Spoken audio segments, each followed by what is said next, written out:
This is Zero Mark with a preview of the upcoming Legendary Game of Heroes Slayer event called Neon Dissent. I'm going to go through the event deck, tell you what I think about it, and talk about some of the details of Slayer events and the changes that they're making to Slayer events. So the best way to find the event deck for any event is to go on the event deck and then click on the collect button and look at the collection, and then scroll down until we get to the top one that has the summon coins in it, because that's got all three of the event cards laid out for us. We'll start with the support card first. Aquia, Conductive Drake. So this is the card that you get a bunch of free copies of, and you can get a bunch of copies for very cheap number of gems, and they're easy to upgrade using stuff that you will get in the event or gifts that you get from your guild members in the event. So get as many of them as you can, upgrade them to 6 stars, and then turn them into dust, because these cards are terrible. Its battle skill is to apply its passive to other technological heroes. Well, that would be good if the passive was any good, but the passive is to each time it attacks, it destroys 6 water gems. That's not going to be so terribly useful.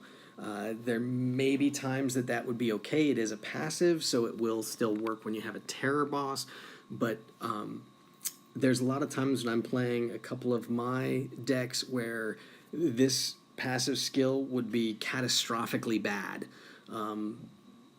Maybe there's times that it'd be useful, but you'll notice that the cooldown's 3 turns. All of the event cards in this deck have a 3-turn cooldown, so in those 2 turns in the middle, you actually probably don't want to be destroying non-water gems, because you might then end up matching things that you don't want to match. So I don't think this card is very good. It has down there also a passive to generate technological intensity.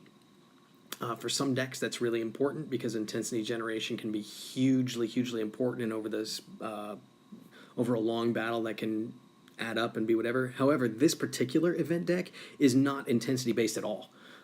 There's nothing really intensity-based about it, so having that intensity generation is not worth using up a spot in your deck that could have something with an actual useful skill. So that's the support card. The event card, this is the 5-star version of it, so the 6 star is going to be a little bit better. Primo Obedia. So his skill is this new Gemfall skill, Skyfall. Start a water Gemfall by 20. The 6-star version, it's 30 gems. So basically, it's going to drop, the next 30 gems that drop are going to be water. So if you have a huge match and you've got the whole board covered with water gems and you clear them all out, all the ones that are going to fall to replace are going to be water as well, meaning you get 2 levels worth of huge stuff to add up to massive attack numbers is the idea.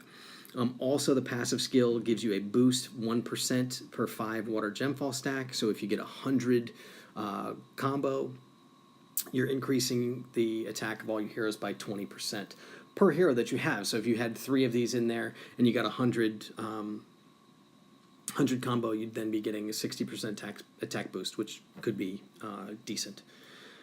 So this is the card that things are going to kind of work around. So this is telling you that this will create the water gem fall. So the new gems that fall will be water. Well, you have to do something to get rid of the non-water gems, and that's where the ultra rare comes in this deck. So the ultra rare is Draconic Irrigator, and this one destroys all non-water gems and just spawns 2 power gems plus 2 more per 100 technological intensity. That's the only place in this deck where intensity matters, is that you get extra power gems from the ultra rare. So having this guy to destroy all the non-water gems will be huge, because you fill up the waterfall by activating the event cards, and then you hit this guy's skill and it kills all the things and fills the entire board up with water, and you get a huge combo building up off of it. So this ultra rare, I think, is key to this particular event deck working. If you don't have this ultra rare, this deck is not going to work so well.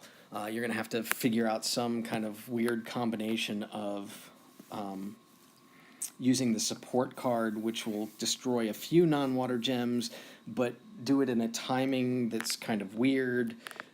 So, yeah, because it's not synergistic with the skill of the event card, because that one increases the attack on this turn, but because of the way that you're destroying gems with the support card, they would actually show up and allow you to do a big attack the following turn. So in order for this deck to really work, you need to have this ultra rare card.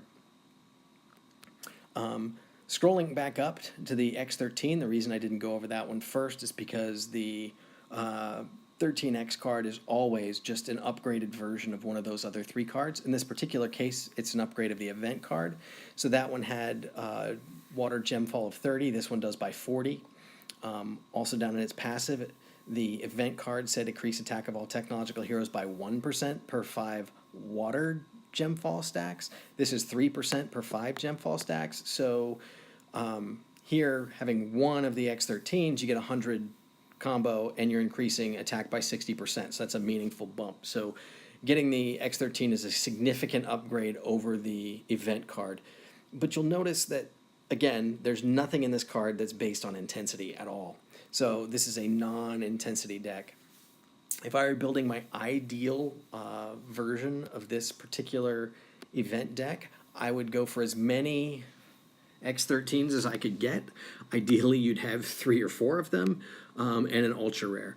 And so 1 or 2 ultra rares, and then 3 event cards or X13s, and 0 of the support cards would kind of be my ideal deck. So you could fill the Gemfall up as full as you can get it, and then destroy all of the water gems using the ultra rare skill, and then let it all fall and happen. So my only concern with this particular deck, this new Gemfall mechanic, is that it has the potential to be slow. And by slow, I just mean that when you make the one match and then gems fall down and you match again, and gems fall down and you match again, and you keep matching, you keep matching, you keep matching, that just takes up more and more time. And it doesn't take up time on the clock, so it's not counting down against your time. But in the Slayer event, you're not really competing against the clock. You're competing against all of the other players, and you're trying to do your damage before they do their damage. Because with the Slayer events the way they are right now, bosses die really, really, really quickly. With this event deck, if you look on the network app, their chat app, and you look at the preview of this event deck, the first look, they have their best event deck, and the best event deck does on its second attack 50 billion in damage. So that's, you match the gems that your relics create, and then you fire off everybody's skills, and you second turn, you're doing 50 billion in damage. So every boss that has less than 50 billion in HP is going to die on the second hit. I have a deck that's from a different event that will probably do 6 billion-ish second hit. So anything that has 6 billion or less HP is dying instantly. So you have to get on there and be able to get in 2 of your attacks as fast as you possibly can. And if you're waiting for all of these gem falls to happen, I'm concerned that it's going to cause somebody else to be able to slide in and get an attack in faster than you, and maybe steal some of your trophies or your MVP. But that being said, this is still a Slayer event, so fast is where it's at. The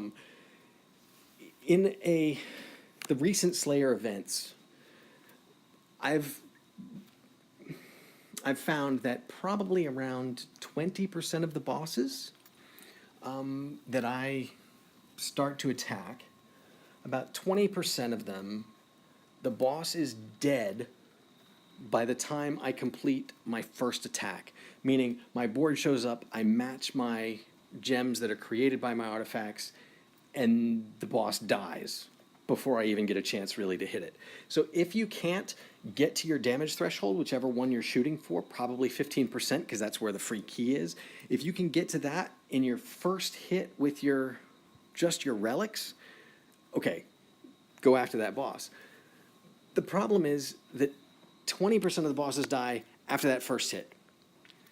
But if you wait until the second hit, so if I get a second hit in, then over 90% of the bosses die by the time I've taken my second hit. A lot of them because I'm killing them with my second hit if somebody else isn't. So the bosses die really, really quickly. You can only count on getting in 1, maybe 2 attacks on them. So and getting anything more than 2 attacks is just never going to happen. So you want to find the deck that you can do the most damage with as fast as you possibly can, because speed is of huge, huge importance. Let's look at a couple of the changes that they've made to this particular Slayer event. So Solo and Guild Elite bosses appear at level 301 with high HP and rewards. I'm not sure how this is going to work out, because the way that they did the Cobalt bosses last time, you see now they're spawning Cobalt bosses at level 150 plus, not 280 plus. That was because the Cobalt bosses didn't show up till the last day, and the amount of trophies you got from them so dominated everything that went before that you could have skipped the first 4 days of the event, just showed up for the last day, and been equally as able to compete, and actually way more able to compete than anybody else. If you spent all 4 days pushing hard to get a big advantage in the leaderboard because you had to work on Monday and couldn't finish up the event, well, guess what? You came home from work to find yourself way, way, way behind because the Cobalt bosses had so many trophies with them. So I think they've tried to change that a little bit so that those will show up a little bit earlier to not make the first 4 days of the event completely irrelevant. The Solo and Guild Elite bosses at level 301 plus, those, I'm assuming, we'll see how those work, but I'm worried that they're going to end up being like the Cobalt bosses were last time, but we'll see how they've worked that out. Trophies from participation rewards have a maximum limit, so that Cobalt and Elite bosses favor damage over tagging. This brings up my biggest issue with the recent changes in Slayer events. As I mentioned before, Slayer events are all about killing something as fast as you possibly can and doing damage as quickly as you possibly can. The Cobalt and Elite bosses are going to die so quickly that there's no time for you to actually build up and attack them. If you can't do enough damage to hit the threshold levels in your second attack, you're not going to get to a third attack, because there's going to be somebody who's using the event deck that's going to be able to do 250 billion damage by their second or third attack. And by the time you have 2 or 3 of those people attacking one of these elite bosses at the same time, the boss dies so quickly you have no time to be able to build up anything from your deck. So basically it says that they're trying to favor damage over tagging, but the reality is, unless you are an elite player, you are just tagging those. Unless they are your boss that you found or somebody in your guild found that's been locked in. Because if it's open to any of the elite guys, it will die so quickly that you have no chance of building up the damage to get to the damage threshold level to get those extra trophies. So that change is just Network doubling down on their pay-to-win strategy of saying, we only really care about the pay-to-win players being at the top of the leaderboards. Everybody else can fight for something way down in the middle or the bottom. I do like the change that they've made by dividing the trophy numbers by 10. I wish they divided it by 1,000. There's no really need for the trophy numbers to be in the trillions. That's kind of silly. If they divide it by 1,000, then we could move it back to being in the billions. The special bosses for this event, Terror, Zen, and Blitz. The Terror bosses are the annoying ones that don't let you use any of your skills. So you have to find cards in your collection that have passive skills, passive abilities to use. So in this event deck, you have the support card that has the passive ability to destroy non-blue gems, but I don't know how helpful that's going to be because you don't have any way to trigger a waterfall to get the gems that are replacing it to be blue. So you just destroy a bunch of gems that are replaced with random gems, and I don't know that you're that much better off. You're probably better off looking to last week's event deck and the free card that came with that one, which was called APEP, because he has a passive skill to create fire gems. So if you have a fire deck and you put a couple of those guys in there, then you'll be able to at least have some gem generation beyond just your relics. Zen bosses are the ones that don't let intensity build up. That's made for this event because, as I said before, this event deck is not intensity based at all. So you'll be able to just crush the Zen bosses with this event deck. And blitz bosses. Blitz bosses are the ones that show up for just a couple of minutes, which means that most of the time you just miss them. But given that all of the bosses effectively in this event are blitz bosses because Slayer bosses die so quickly, I don't know why a blitz boss is a thing. They seem kind of silly and uninteresting to me. But overall, there's some good changes. There's definitely a direction that Slayer events are being pushed towards being fast and pay to win. But I hope that you have fun playing Neon Dissent this weekend. Until next time.